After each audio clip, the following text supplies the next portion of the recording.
Mantawa Talkat instrument. Talkat Difa mangimba Saluketa Hongore DJ Mambo Bang bang bang bang Sinatangira pano Sichito pera panapa Mira wone sanitaita pavachandi pamukana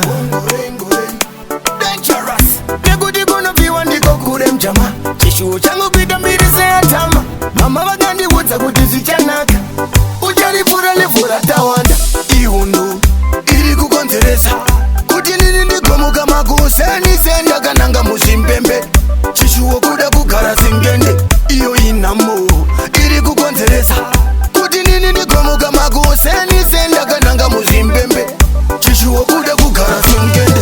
Ndizo zotakadzidza tichikura mari inoshandirwa kuti ugofuma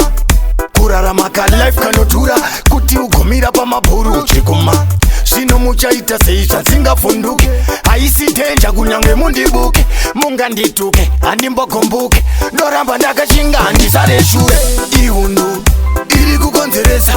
kuti nini ndigomuka makuseni sendakananga muzimbembe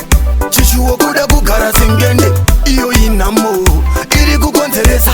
kuti nini ndigomuka makuseni sendakananga muzimbembe Chishuo kuda kugara singende pano zichitopera panapa Mira wonesa ndichaita pavachandi pamukana Dangerous Nekuti kunobviwa ndiko kure mujama Chishuo changu pita mbiri seyatama Mama vakandiudza kuti zichanaka Ucharipura levhura tawanda Ihondo irikukonzeresa kuti nini ndigomuka makuseni sendakananga muzimbembe Chishuo kuda kugara singende iyo inamo irikukonzeresa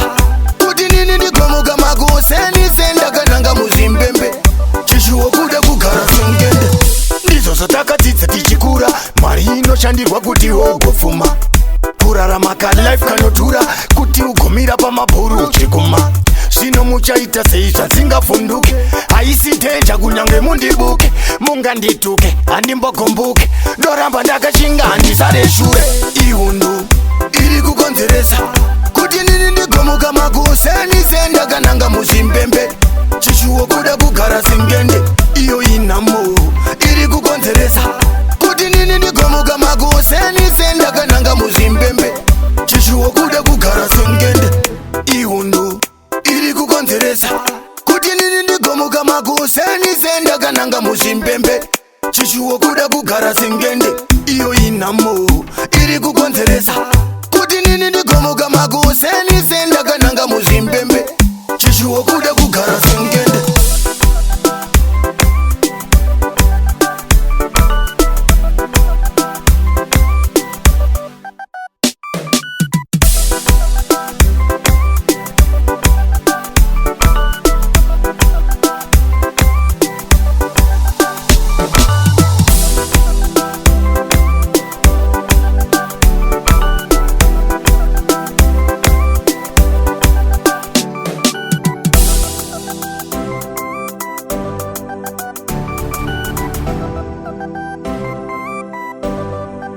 Talkat instrument.